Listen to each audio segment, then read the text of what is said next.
Qu'est-ce qu'une flamme jumelle? Sorcellerie ou réalité que seulement ceux qui la vivent comprennent? Une âme est divisée en deux avant d'aller sur Terre. Une partie yin et une partie yang, qui seront incarnées dans deux corps différents, un masculin et un féminin. Mais ça reste la même âme. On n'est pas toujours incarné avec son jumeau d'âme, donc certains ne la rencontreront jamais et ne sauront même pas qu'ils sont flammes jumelles.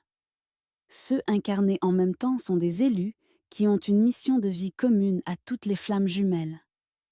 Amour inconditionnel, guérir des blessures transgénérationnelles, casser la chaîne des douleurs, se transformer et le transmettre au monde, en aidant à son tour à guérir et à transformer le monde.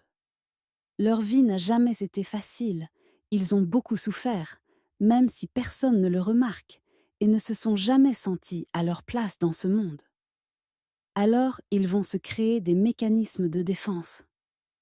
Un jour, après beaucoup de travail préalable sur eux, ils rencontrent leur moitié, ils se reconnaissent de manière instantanée, sans comprendre ce qui leur arrive. La connexion est immédiate. Et c'est là que les problèmes vont commencer.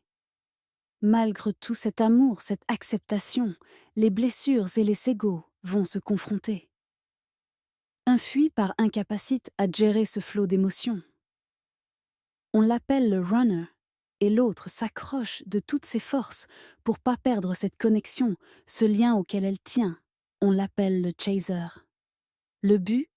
Mettre en lumière nos blessures, nos égos, et nous obliger à les guérir grâce à notre moitié, qui est notre miroir parfait. Passage douloureux, mais nécessaire pour grandir. Puis la séparation a lieu.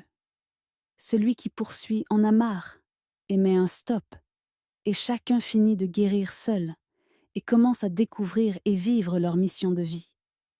But: guérir enfin ce qui a été mis en lumière. Malheureusement, passage obligé d'être effectué seul. Pré-réunion.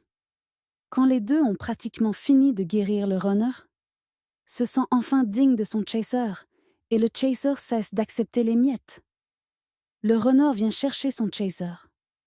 Réunion. Ils se remettent ensemble et finissent le travail de guérison. Mais la guerre des égos est finie, et c'est beaucoup plus calme. Union. Leur relation s'apaise parce que leur guérison touche à sa fin. Fusion. Bonheur total et totalement épuré. But: guérir transformé, et apprendre l'amour inconditionnel s'ouvrir, et développement des capacités spirituelles qu'on ne soupçonnait même pas. Parcours compliqué. Rencontrer l'amour de sa vie, et pourtant avoir si mal et être séparé si longtemps, c'est horrible, et pourtant le but est de grandir et guérir.